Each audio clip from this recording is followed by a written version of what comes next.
y'all, hey, it's everybody's favorite everything, SJ Stevens. So, where we left off yesterday was I'm in this situation. It's like an Erica Badu song about this, but I'm in this situation, right?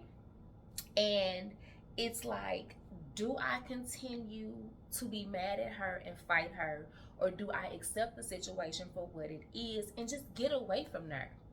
So here is one of the messages. Like I said, at this point, everybody is fully invested. The city that they are in, which is very close to St. Louis, they're like sister cities, so to speak. So people from there are messaging me. People from St. Louis are putting two and two together. Like, y'all, it is so messy. It is so involved. It is insane.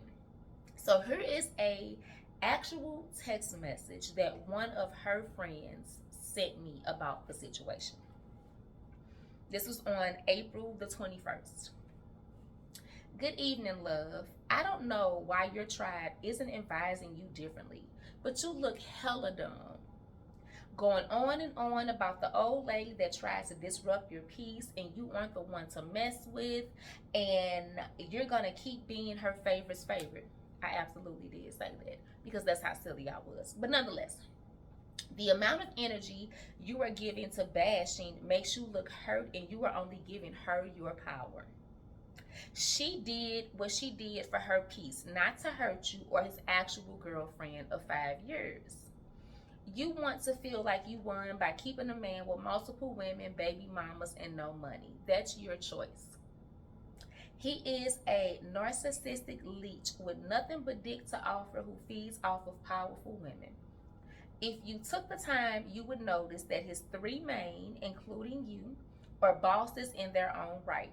He is a man-child who had you all wrapped up. She broke free, and hopefully his girlfriend did too. So now he's all yours until he does the same to you if he isn't already building his roster. To each her own. Just leave my friend alone and go be happy with your man whore. So, y'all, again, this is in my full-fledged heathen phase of life. So, you know exactly how I responded to this message. I was livid because I really have a big thing on not had, because I don't have it anymore. Like, do what you want, but like, I at this point in my life, I will not be bullied. I will not be bullied, and I will not be bothered. And those are literally the words that I would repeat over and over again. So the more her and her friends antagonized me, the more and more that I started to release information. I have never to this day said this man's name publicly. If you know, you know, and it's really not hard to know. I have never said her name publicly. Again, if you know, then you just happen to know the situation. But y'all, like, it just got so bad. So let me wrap the story up. I finally decided, after just a series of super unfortunate situations, I can give you one example. I went to his house, and he had all of these things in his refrigerator, like things that he would not buy, because in hindsight, he cheap as hell. It's because he broke as hell, but he cheap as hell. So it's like Fiji water, and it's all these good snacks, and I was like, who bought this? Like, this man did not buy this stuff. I know he did not. Y'all, why I find out that he had told another woman that his children were coming over for the weekend. That's why he could not talk to her. He could not see her. But she stocked up his refrigerator to make sure that his kids were okay. How do I know these things, you might ask? At this point, I'm going through the man phone. The level of restraint that I have to have during this period, I look back on it now and I just laugh, because talk about some restraint. Like, can you imagine laying in the bed next to somebody and seeing them tell 15 women he loves them?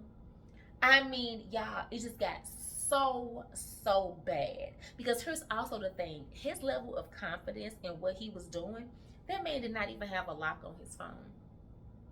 All of these women, and y'all don't know the all, but I'm gonna fill you in. Everybody know where he stayed. Everybody know where he works. He did not have a lock on his phone. He was just that confident in what he was doing that I don't think the man ever even cared if he got caught. And if he did care, I feel like he was like, oh, I'll just replace him. Like a mess. So fast forward, I decide I've had enough.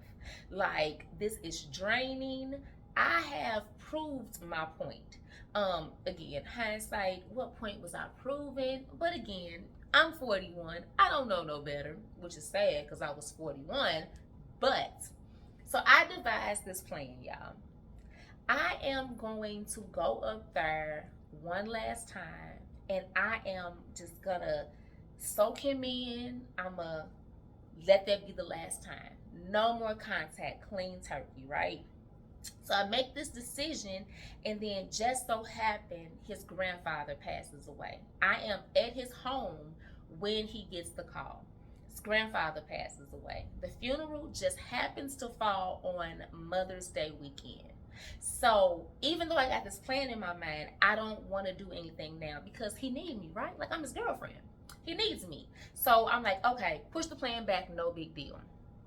So he comes to St. Louis for the funeral, and he stays at my home.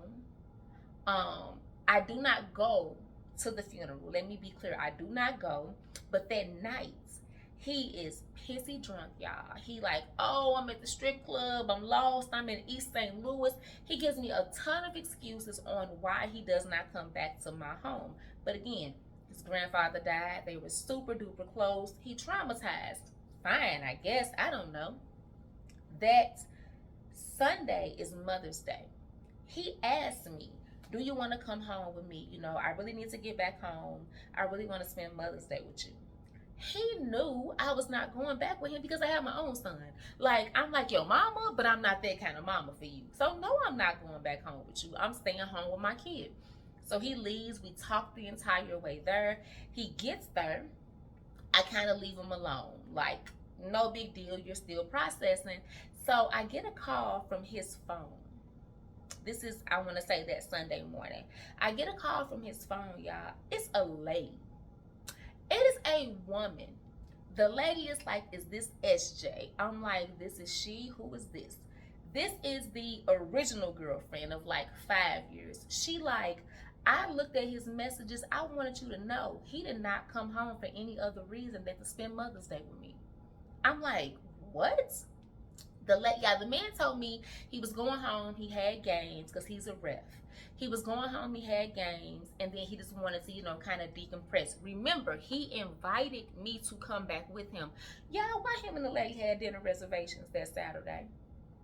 So he went home to take her to dinner, spent the night at her house. They did, whatever it is they did. She snatches the phone Sunday morning, sees he's still interacting with me. She calls me. Y'all, the man, this is when I really learned how sick he was. The man had invited the lady to St. Louis to the funeral. So my first question was like, what was he gonna tell me? Like, what logical explanation was he going to give me on why he wasn't staying at my house in St. Louis? The lady said the only reason she didn't come is because she knew about me and she didn't feel like it. What?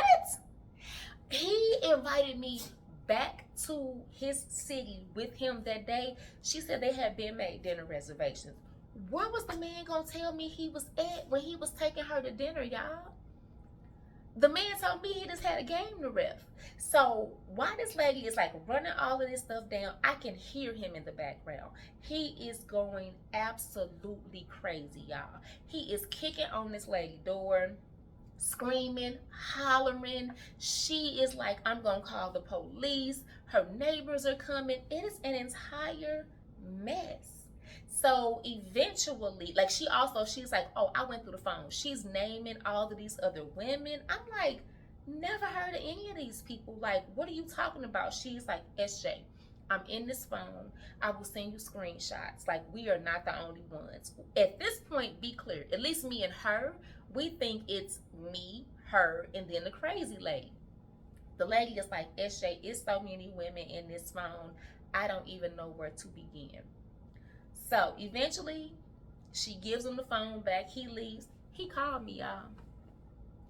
The man literally runs, I don't even know to say ran game on me or just completely made a fool out of me. I don't know what the man did, but whatever the man did, at the end of the conversation, and we talked a good 2-3 hours, I wasn't mad no more.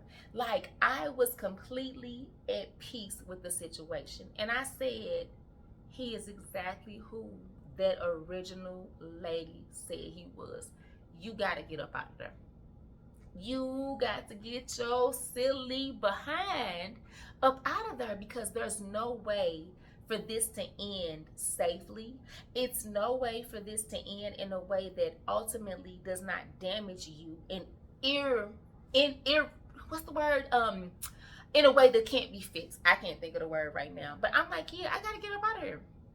So y'all, the plan that I had to go to his home and just spend the weekend with him and just be done with it, yeah, it happened, y'all. But it didn't happen the way that I thought it was gonna happen, because again, one thing I've learned about me is that I am very, very logical, but like on top of the logic, I'm very, very emotional. And so the weekend, y'all, like I was up there for 4 days, and I'm gonna tell y'all what happened. I'm gonna tell y'all about the little panties that came out of the pack. I'm gonna tell y'all about the panties under the bed. I'm gonna tell y'all about a mug chasing me butt naked in the rain. Like, y'all, 2021 was really a time to be alive. But again, if you want to hear the rest of this, same time tomorrow, tune in and I will tell you exactly how I got up out of this situation. See y'all.